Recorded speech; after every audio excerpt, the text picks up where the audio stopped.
Everyone and welcome to instant biology by doctor Neela. मैं फिर से आ गया हूं आपके बीच में एक बहुत इंपॉर्टेंट टॉपिक के बारे में आपसे बातचीत करने। मैं आज बात करने वाला हूं रिकॉम्बिनेंट वेक्टर वैक्सीन के बारे में।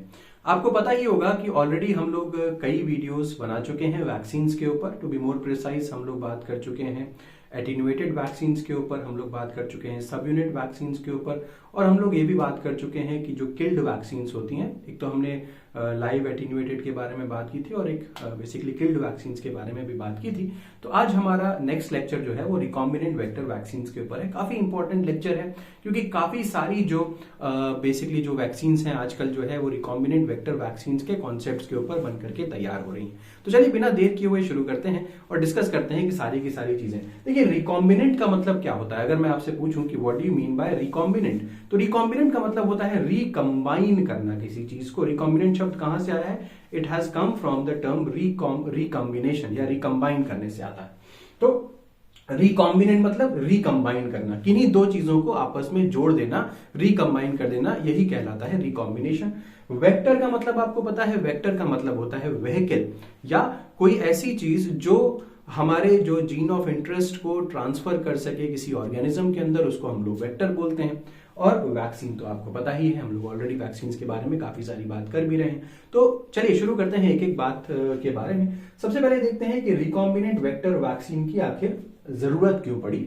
तो देखिए रिकॉम्बिनेंट वेक्टर वैक्सीन, आप हमेशा ये बात याद रखिएगा कि कभी भी किसी भी नई चीज की जरूरत हमेशा पुरानी चीजों की जो कमियां थी उसको दूर करने के लिए इस्तेमाल आती है, या कभी भी कोई नई चीज तभी यूज में आती है जब पुरानी चीजों में कुछ कमियां रहती हैं। उसी कमी को ओवरकम करने के लिए हम नई चीज प्रोड्यूस करते हैं। तो जो रिकॉम्बिनेंट वेक्टर वैक्सीन है, एक्चुअली इसके अंदर advantage of the live attenuated vaccine भी है और साथ ही साथ उसकी कमी को जो पूरा करने की बात भी मैं कह रहा हूं वो भी इसके अंदर है। कमी क्या है?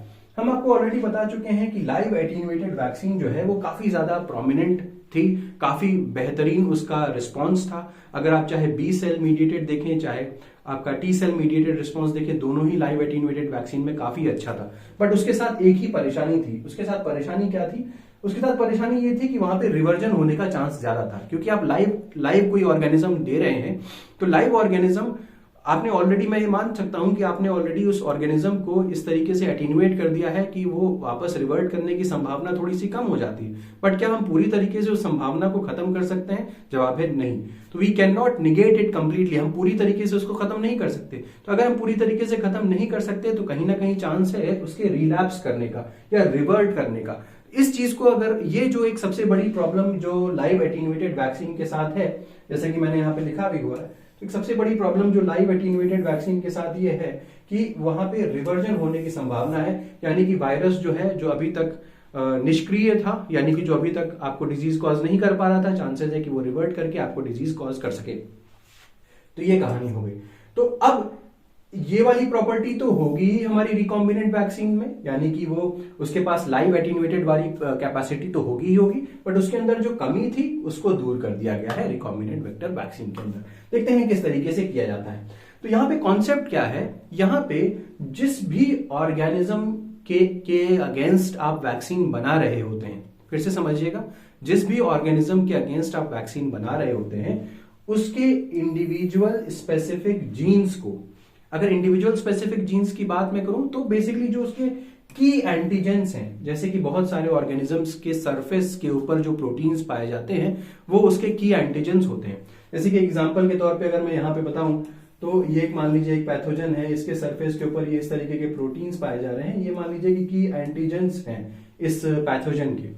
तो ये जो की एंटीजेंस हैं इस पैथोजन के, इस बैक्टीरिया के, हम क्या करेंगे, जो जीन्स इन प्रोटीन्स को बना रहे होंगे, इन प्रोटीन्स को सिंथेसाइज कर रहे होंगे, उन जीन्स को पिक करेंगे, उन जीन्स को ले लेंगे। कहां से ले लेंगे? उसी ऑर्गेनिज्म से। अब यहाँ पे इसका जेनेटिक मटेरियल होगा ना, इस डीएनए का, डीएनए या आरएनए, जो भी ये वायरस है तो आरएनए भी हो सकता है।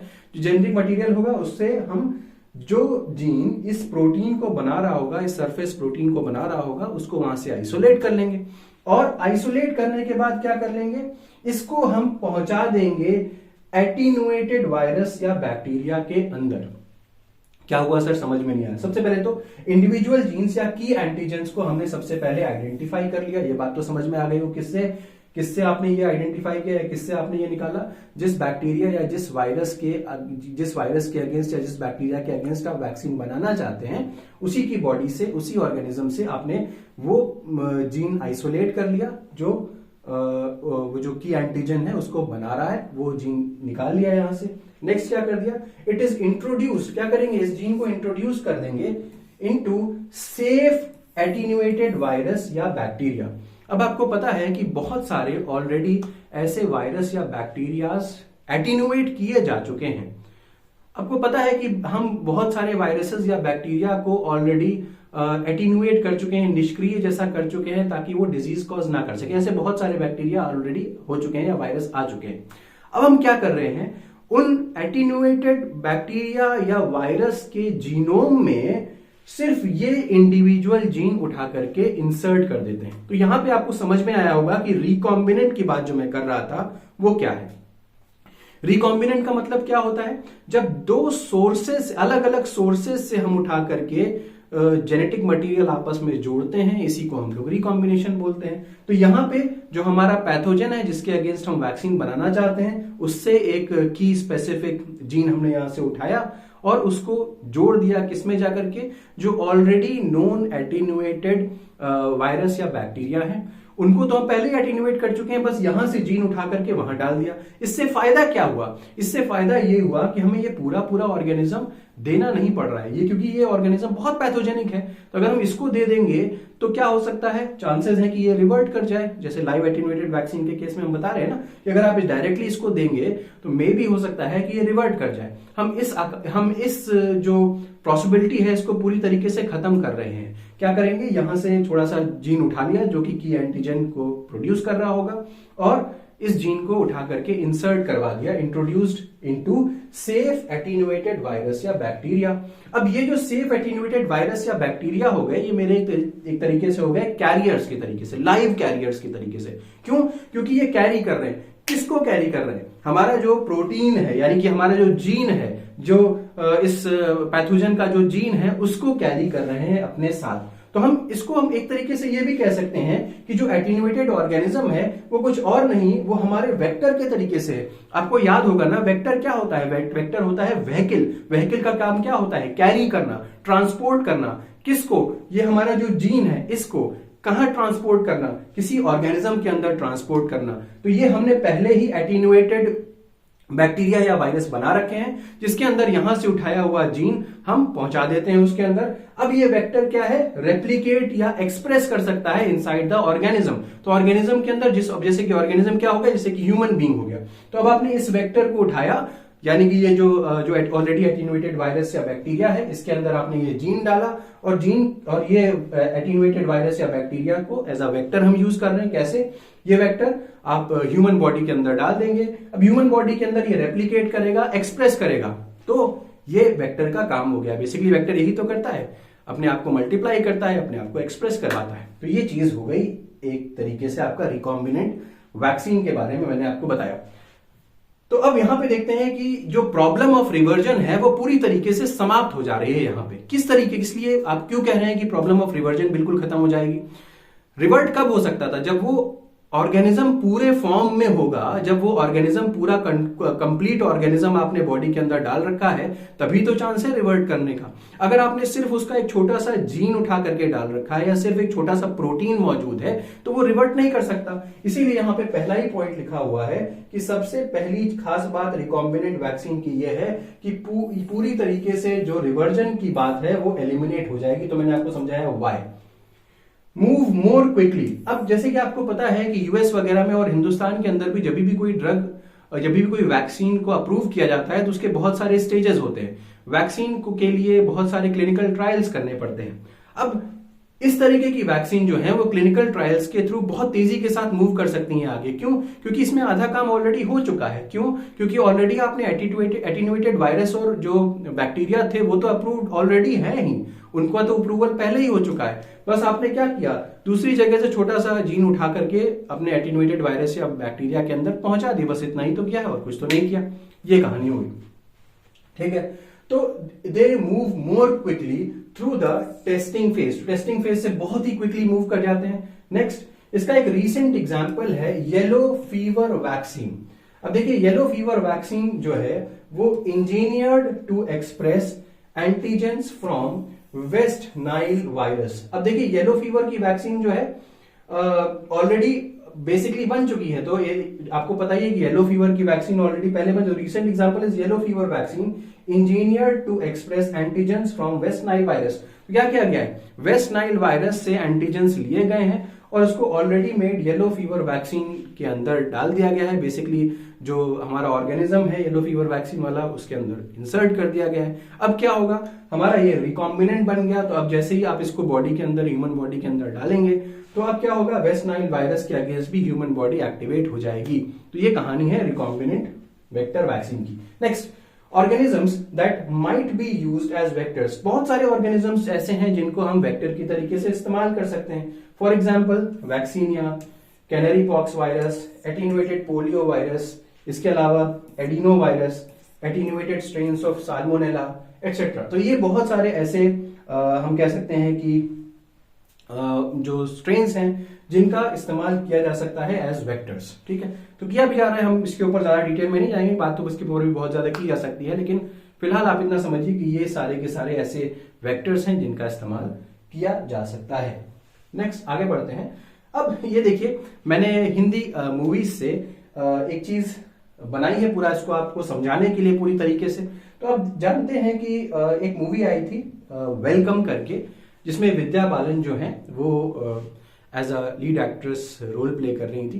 तो आपने देखा होगा कि विद्या बालन जो है ये एक बीमारी से पीड़ित थी और जिसकी वजह से इनके अंदर जो मंजुलिका वाले कैरेक्टरिस्टिक्स थे वो आ जा रहे थे। यानी कि अच्छी खासी ये अवनी थी, उस मूवी में इनका नाम अवनी था और ये ठीक ठाक थी, लेकिन जब वो उस महल के अंदर गई थी तो क्या होने लगा था, इनके ऊपर मंजुलिका वाले कैरेक्टरिस्टिक्स जो है वो हावी होने लगे थे।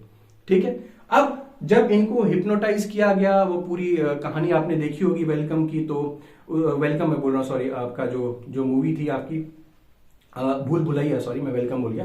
तो भूल भुलैया वाली मूवी में आपने देखा होगा कि जब इनको ट्रीटमेंट होता है, अक्षय कुमार इनका ट्रीटमेंट करते हैं, then she becomes back to normal और इनको इसके बाद का कोई भी प्रोसेस याद नहीं है।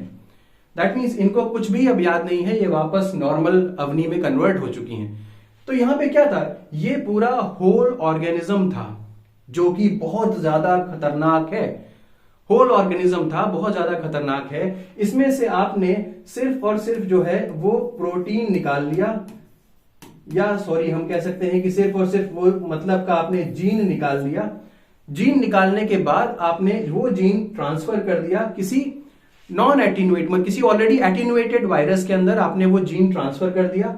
अब वो जीन ट्रांसफर करने की वजह से कोई नुकसान नहीं हो रहा है हमारा, अभी भी ये नॉर्मल विद्या बालन ही है। समझ में आया? तो यहां से हमने सिर्फ वो छोटा सा जीन उठा करके यहां पे ट्रांसफर करवा लिया, बस ये हम यहां पे ये दिखाना चाहते थे। तो क्या हो गया, अभी भी क्योंकि ये ऑलरेडी एटीन्यूएटेड है, वायरस एटीन्यूएटेड है, तो वो कोई नुकसान नहीं कर सकता। सिर्फ यहां से छोटा सा जीन उठाया, यहां पे लेके चले गए, हमारा बन गया रिकॉम्बिनेंट वेक्टर वैक्सीन। ठीक, समझ में आ गया? चलिए, क्लियर है। अब देखिए यहां पे क्या हो गया, यहां पर भी उसी तरीके से समझाने की कोशिश करता हूं। ये गजनी मूवी का सीन है। यहां पे आमिर खान शुरुआत में है, एक बहुत बड़ी कंपनी के मालिक हैं। ठीक, अब क्या हो रहा है कि इनको सब कुछ याद है, सारी बहुत बढ़िया अच्छा खासा बिजनेस कर रहे हैं। क्या हो गया, सडनली ये इनके साथ एक दुर्घटना घटती है और ये सारी की सारी बातें अपनी भूल जाते हैं और ये कन्वर्ट हो जाते हैं इस गजनी के अंदर। समझ में आ गया? तो यहां पे इनकी एक मांग भी नजर आ रही है। तो देख सकते हैं आपकी यहां पे क्या हुआ, ये हमारा कंप्लीट वायरस है। ठीक, और इसमें से हमने क्या किया, छोटा सा प्रोटीन उठा लिया और ट्रांसफर कर दिया यहां पे। यानी कि यहां पे ये जो गजनी है, ये अपनी सारी जो डिजीज कॉजिंग प्रॉपर्टी है वो भूल चुका है। क्यों? क्योंकि यहां पे सिर्फ और सिर्फ वो छोटा सा जीन है और ये क्या है, पूरा का पूरा ऑर्गेनिज्म है। यहाँ पे छोटा सा जीन है, it has lost, it has forgotten all of the disease carrying और all of the disease causing. तो ये अब डिजीज कॉज नहीं कर सकता। बात समझ में आ गई? तो बार बार भूल जा रहा है अपनी चीजों को। समझ में आ गया होगा ये पूरा का पूरा कॉन्सेप्ट। ठीक, तो ये मैंने कोरिलेट करने की कोशिश की, शायद आपको समझ में आया होगा। नेक्स्ट देखिए, यहाँ पे एक बेसिक एक हम डायग्राम के थ्रू आपको सिखाने की कोशिश कर रहे हैं कि ये, तो यहाँ पे देखिए मैंने आपको बताया कि एक तो येलो फीवर वैक्सीन के बारे में हमने बताया कि वहां पे वेस्ट नाइल वायरस के जो जीन्स हैं वहां पे ट्रांसफर किए जा सकते हैं। दूसरा एक और एग्जाम्पल देखिए, ज्यादातर केसेस में आज की डेट में वैक्सीनिया जो है उसको यूज किया जाता है एज अ वेक्टर। वैक्सीनिया की जो वायरस है उसको इस्तेमाल किया जाता है एज अ वेक्टर। तो आप देख भी सकते हैं कि एक प्लाज्मिड लिया गया है, इसमें वैक्सीनिया का प्रमोटर है, यहाँ पे टीके जीन, यहाँ पे टीके जीन, और यहाँ पे कटिंग करने के लिए रेस्ट्रिक्शन एंजाइम क्लीवेज साइट यहाँ पे दी हुई है, और ये वैक्सीनिया का प्रमोटर है। अब यहाँ पे देखिए कि यस, तो यहाँ पे आप देख सकते हैं कि ये DNA encoding antigen from the pathogen. अब हमको जो पैथोजन से, अब सपोज करिए कि ये हमारा पैथोजन है, ठीक, इसके ऊपर सरफेस प्रोटीन है इस तरीके के, ठीक है, इसके अंदर यहाँ पे इसका जेनेटिक मटेरियल है, लेकिन इसका पूरा जेनेटिक मटेरियल हमें चाहिए नहीं। अगर पूरा जेनेटिक मटेरियल डाल देंगे तो नुकसान हो सकता है। तो हमें क्या चाहिए भाई, हमें चाहिए इतना रीजन, बस सपोज करिए कि हमें चाहिए बस इतना रीजन, ठीक, जैसे कि मुन्ना भैया कहते हैं ना कि हमें चाहिए फुल इज्जत, तो हमें चाहिए बस इतना रीजन। अब इतना रीजन चाहिए, तो अब ये रीजन यहां से उठा लिया हमने और इसके बाद इसको यहां पे इंसर्ट करवा दिया, देख पा रहे, ठीक, इंसर्ट हो गया।